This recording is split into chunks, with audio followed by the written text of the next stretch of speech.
আমার বড় যা আমাকে তার ঝাঁ চকচকে রান্নাঘরে কখনো ঢুকতে দিত না। আমি তার রান্নাঘর নোংরা করে ফেলবো বা তেল বেশি খরচ করব, এসব নানান রকমের অজুহাত দেখাতো। আমি থালা বাসন মাজা বা মশলা বাটা এইসব কাজই করতাম। কষ্টের কাজগুলো সে আমাকে দিয়ে করাতো, বাকি সব কাজে সে খুঁত ধরত আর বলতো, দেখি সর, আবারও বাসন ধুতে হবে, মশলা বাটা হয়নি আবারও বাটতে হবে। মানে যে কাজগুলো আমি করতাম সেই কাজগুলোকেই সে আবার রিপিট করত।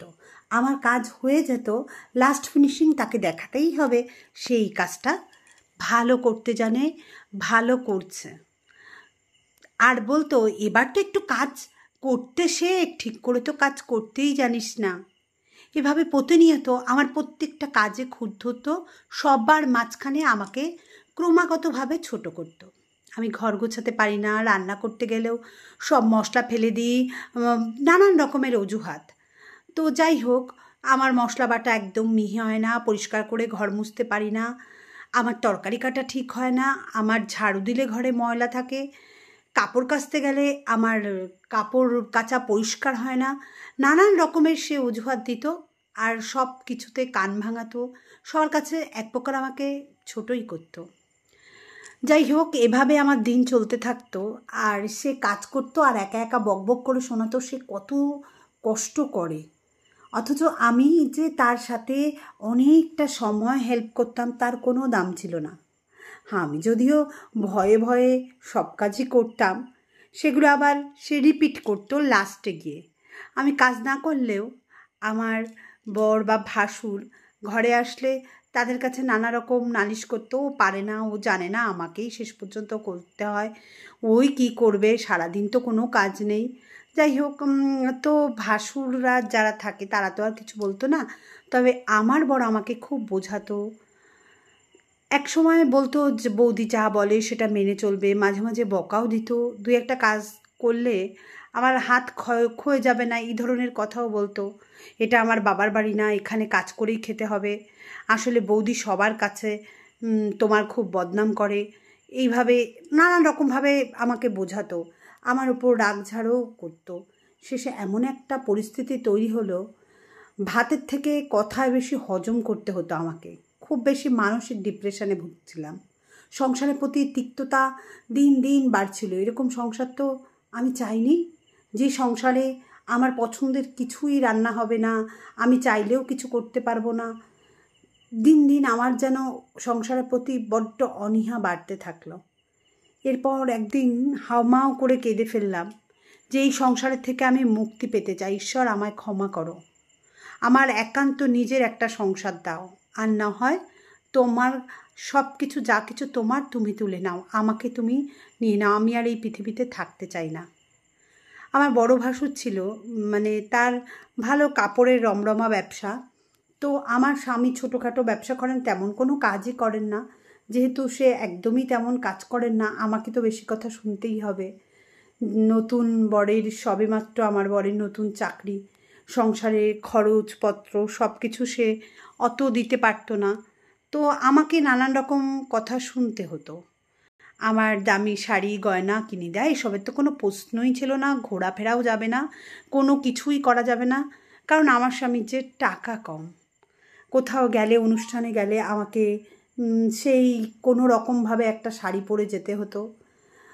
কোনো রকম বাহানা করেও আমি আমার স্বামীর সাথে কোথাও বেরোতে পারবো না, তাহলে আমার বড় জার মুখ হাড়ির মতো ফুলে উঠত।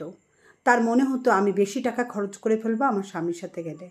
অবসরে যে টিভিটা দেখবো সেই টিভিতেও তার রিমোটের ভাগ থাকতো, আমি অমুক সিরিয়াল দেখবো, তমুক সিরিয়াল দেখবো। বিরক্ত হয়ে আমি সেখান থেকে সরে যেতাম, কষ্ট হতো খুব, ভালো লাগতো না। তারপর আস্তে আস্তে যখন সংসারে আমার একটা সন্তান এলো, আমি যেন একটা প্রাণ খুঁজে পেলাম, তাকে নিয়ে আমি খুব আনন্দে থাকতাম, আর ওই দিকটা আমি এড়িয়ে যাওয়ার চেষ্টাই করতাম। শ্বশুরবাড়িতে বিয়ের পর এই যে কটা দিন ছিলাম, মানে ততদিন আমার যে এতটাই কষ্ট হয়েছে ওই বৌদির সংসারে থাকতে, মানে আমার হাড় ভাজা ভাজা করে খেয়েছে। যতটা না ভালো করেছে, ভালো কি কিছু করেনি, করেছে, তার চেয়ে বেশি করেছে আমার খারাপ।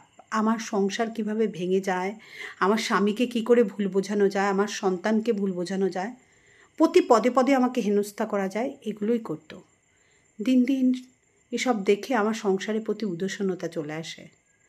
আমার বর অবশেষে তাকে বোঝাতে হলো যে আমার দোষটা কোথায়। তখন সে ধীরে ধীরে বুঝতে পারলো। একদিন আমাকে জড়িয়ে ধরে সে বলল, কি চাই তোমার, বলো আমাকে। আমি হেসে বললাম, আমার একটা নিজের সংসার চাই। তুমি দিতে পারবে না? আমি আর পাচ্ছি না তোমার বৌদির সংসারে থাকতে। যে সংসারে সব সময় আমাকে কাজ নিয়ে খোটা দেওয়া হয়, আমার পড়াশুনো, আমার শিক্ষা দীক্ষা, আমার বাবা মা সব কিছু নিয়ে অপমান করা হয়, সেই সংসারে আমি আর থাকতে চাই না। একটা ছোট্ট রুম হলেও চলবে। মাঝখানে অনেকগুলো দিন কেটে গেছে, বরের সেরকম কাজ হয়নি।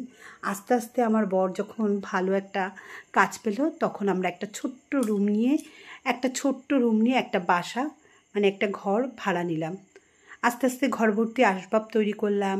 আমার স্বামী আরও দিন দিন প্রমোশন হলো। ফ্রিজ নিলাম, ফলমূল, নিজের পছন্দের শাড়ি, সব কিছু, নিজের পছন্দের টেলিফোন, টিভি, সমস্ত কিছু নিলাম। এমনকি ছাদ বাগানে গিয়ে আমার প্রিয় ছাদ বাগানটাও তৈরি করলাম। ইচ্ছে মতো বর্ষার দিনে ইলিশ মাছ কিনে ইলিশ ভাজা করে খেতাম। আমাকে আর কেউ ডাক দিত না। রান্নাঘরে গিয়ে কেউ বলতো না তোর মা তোকে কী শিখিয়েছে। কেউ কটু কথা শেখাতো না। জোর করে আমার হাত থেকে কাজ কেড়ে নিয়ে বাড়ির স্বামী বা ভাসুর এদেরকে দেখাতো না সারাদিন আমি কাজ করি, ও বসে শুয়ে বসে খায়। তো আমি এখন ভীষণ খুশি। দুপুরে আমি টিভি দেখি, গান শুনি, মোবাইল টিপি, নিজের কাজ নিজে করি, সবাইকে যত্ন করি, খেতে দিই। অনেক লোকজন আসে, তাদেরকে যত্ন করি। এমনকি সেই ভাসুর যাও আসে আমার বাড়িতে, তাদেরও যত্ন করি। এখন সে লাজুক চোখে আমার দিক তাকিয়ে দেখে।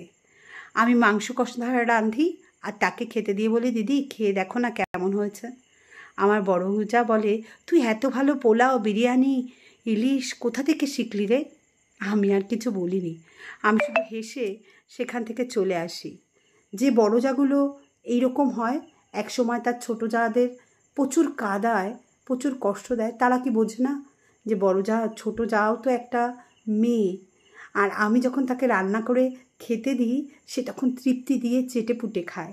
কোনো অনুষ্ঠানে এখন সে আমার শাড়ি পরে যায়, আমার গয়না চেয়ে নিয়ে পরে যায়।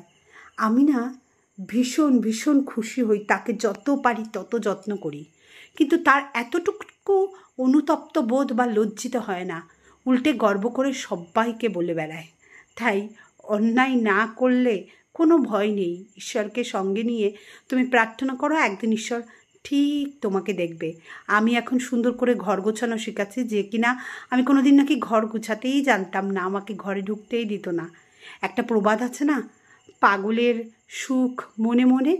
তবে দুটো কথা আমি মনে প্রাণে বিশ্বাস করি, ধৈর্য ধরলে সুফল কিন্তু আসেই, আর অধৈর্যে কুফল। ধন্যবাদ সবাইকে।